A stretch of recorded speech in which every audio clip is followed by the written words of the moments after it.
Hey everybody, this is Ryan Lockett with a painting time-lapse video. I thought I would talk for a moment about what I'm doing here. And actually this is going to be a pretty short video because I just have to paint this little wolf titan. Actually it's not little, it's huge. It's like the size of a mountain.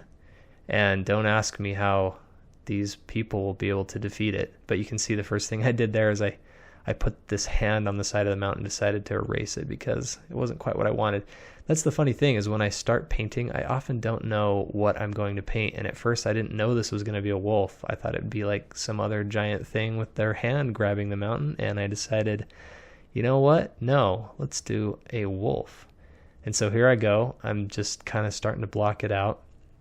When I paint, I like to think of it more like I'm molding clay. So it's like I've got some clay in my hand and I'm just kind of mushing it around until I get it into the shape I want. I didn't really even have a photo of a wolf to look at this point, although at some point I think I looked at one online so I could get the shape a little bit better, and you can see as I go along it starts to look more and more like a wolf. But this is fun. I've been playing around with some new Photoshop brushes and getting a little bit outside of my comfort zone, and it's been really great. It's a lot of fun.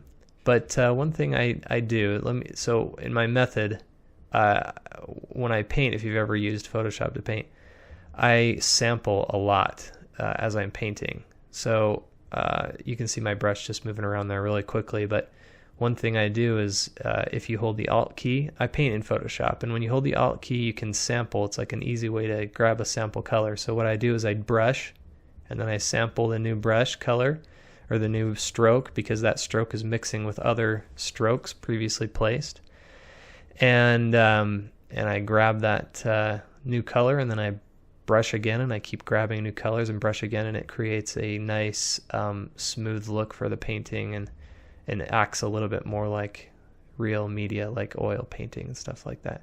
So you can see I've added the evil red eye. Oh yeah, and I'm looking, I want to make sure it goes over the top of the player board here. And I've put the evil red eye in there. It's looking more and more like a wolf, like a giant evil frost wolf. And yeah, putting in the fur, putting in a couple of the highlights here.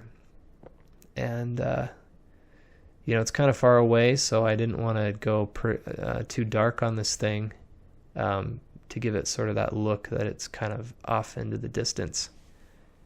And there you go. So that is the Frost Wolf Titan for the Ancient World 2nd Edition. Each player will have their own unique Titan. Okay, see here, I'm just finishing it up. I think I put a little mist or clouds down at the bottom there with like a chalky brush, and that should be good. And thank you very much for watching.